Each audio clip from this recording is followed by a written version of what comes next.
If you say yes to any of these, you may want to think twice about using Lenire to treat your tinnitus. Hi guys, Rachael Cook, Doctor of Audiology at Modern Tinnitus in Scottsdale, Arizona, and in today's video, I'm going to be telling you who is not a good candidate for the Lenire Tinnitus Treatment Device. Coming up.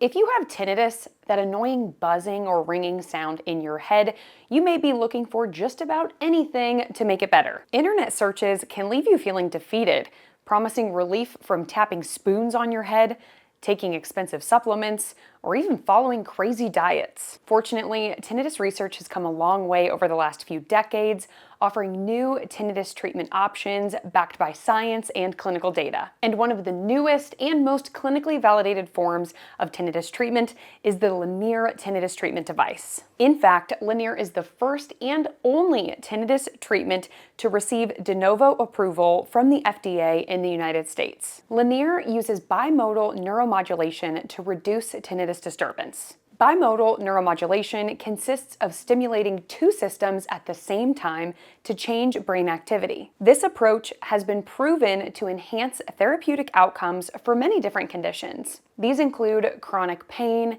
anxiety and depression, addiction, and even sleep disorders. In the case of Lenire, personalized sound therapy is delivered through headphones and combined with coordinated electrical stimulation of the tongue using a tongue tip stimulator. Because each of these modalities target a different pathway in the brain, treatment together is much more effective than using either one of them alone. Treatment sessions are typically completed twice a day in 30-minute increments over a minimum of a 12-week period. And boy, has it worked. Lenire has been shown to be very effective at reducing tinnitus severity and disturbance for individuals with moderate or worse disturbance from their tinnitus. In fact, the recently published TENT-A3 trial results showed that 70.5% of trial participants saw clinically significant improvements in their tinnitus from using Lenire when compared to just using sound therapy alone. And for the trial participants that did benefit from sound therapy alone,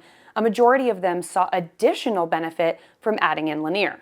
And even though not every patient achieved a clinically significant improvement in their tinnitus, nearly 90% of trial participants would still recommend bimodal neuromodulation using Lenire to treat tinnitus. And perhaps most importantly, 0 of the participants reported any device-related adverse side effects from using Lenire, which is huge when it comes to safety. This evidence means that Lenire is one of, if not the most, effective form of proven tinnitus treatments on the planet. But while these numbers may have you excited about Lenire, that does not mean that Lenire will work for you. That's why today I'll be telling you the 7 reasons why you may not be a good candidate for the Lenire Tinnitus Treatment Device to save you time and money. But before we do that, if you could please give this video a thumbs up, it really helps bring videos like these to a wider audience. And while you're at it, make sure you take a second to hit that subscribe button with notification bell so that you never miss any one of our newly released videos. Now, a quick disclaimer before we get started. These are not hard and fast guidelines,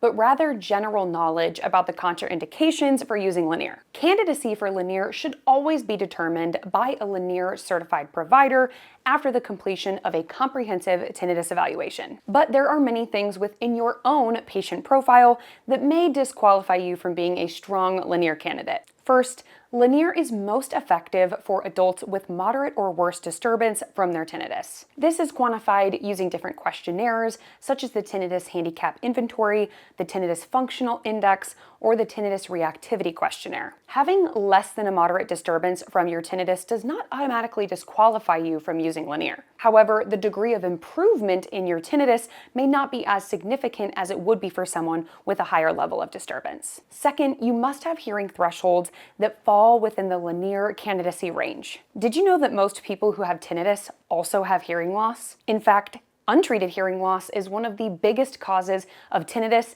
and is found in nearly 90% of individuals with tinnitus. Since a component of Lenire treatment consists of sound therapy through headphones, if your hearing loss is too severe, you may not be able to perceive these therapeutic sounds. The candidacy range that allows for proper audibility of the sound therapy using Lenire is 40 decibels or better from 250 to 1,000 hertz, and 80 decibels or better between 2 and 8,000 hertz. If your hearing loss is so severe that it falls outside of this candidacy range, it is unlikely that you will be a good candidate for Lenire. If you are borderline, it's kind of a toss-up, so you should discuss this with your own Lenire certified provider to determine whether or not you'd be a good candidate.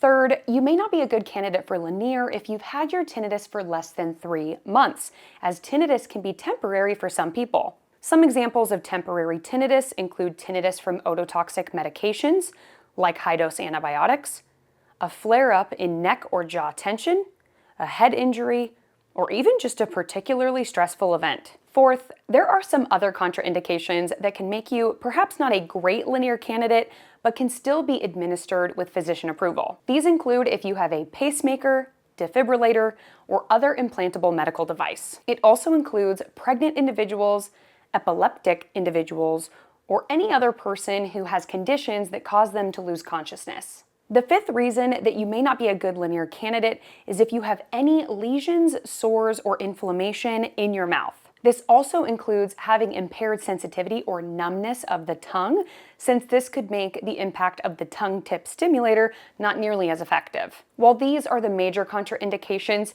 there is a sixth reason that you may not be a good candidate for Lenire tinnitus treatment, and that is your level of commitment. To be successful with Lenire, you must commit to the treatment process or risk having less than ideal outcomes. The basis of treatment is 2 30-minute sessions per day or a 1-hour treatment session per day without distractions or having to use too much brain power.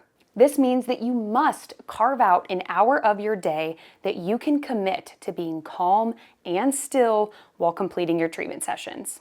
If you're significantly bothered by your tinnitus, then you should be willing to do just about anything to get the annoyance and the disturbance down, so this really shouldn't be too big of an ask. But you may lead a busy life, like running a business, parenting several children, taking care of an ailing parent, or perhaps all three at the same time. If you can't commit to daily treatment sessions over a minimum of a 12-week treatment period, or if you typically lack follow-through on other types of medical intervention, then Lenire may not be a good option for you, or at least not at this time in your life. And the seventh reason why you may not be a good candidate for Lenire is due to the cost. It's important to note that at least at this time, Lenire is not covered by insurance, which means that you will be the one investing in your own care. The cost of Lenire and associated care varies by location, the services included, and the quality of those services, so it's extremely difficult to give cost estimates. It most typically falls in the range of $4,000 to $5,000, depending on the quality of the services and any additional treatment considerations, such as biometric tracking. Biometric tracking is an objective way to measure just how effective different tinnitus treatments are at reducing your tinnitus. That's why Modern Tinnitus is pioneering the use of biometric data collection for managing tinnitus. We can measure data about your sleep quality and quantity, exercise and movement, and your heart rate variability as a proxy for your tinnitus. This data is available to us in real time so that we can make adjustments to your care quickly and efficiently. But we can also use past data to determine your own unique trends. This way we can predict which tinnitus treatments are or will be most effective for you. But since Lenire is not covered by insurance, if you're only willing to seek out tinnitus treatment options that are covered by insurance, you may not be a good candidate for Lenire. Of course, if you have moderate or worse tinnitus according to the THI or TFI, a hearing loss that falls within the candidacy range, had tinnitus at least 3 months, a healthy tongue and mouth, if you're free of any implantable medical devices or conditions that would interfere with treatment, if you can commit to self-administered treatment, and if you don't have any cost concerns, you are the ideal candidate for Lenire. Fortunately, even if you are not a good Lenire candidate, you've still got other treatment options. These include cognitive behavioral therapy, tinnitus retraining therapy, using sound therapy strategies, and in some cases, being fit with well-programmed hearing aids. Overall, the Lenire Tinnitus Treatment Device is an amazing technological advancement. It will no doubt continue to revolutionize tinnitus care worldwide and help more people with tinnitus get their lives back. The first step, if you're interested, is to find a Lenire certified provider in your area to determine if Lenire is right for you or if you're just not a good candidate. And if you're not, work with them to find a solution that you are a good candidate for.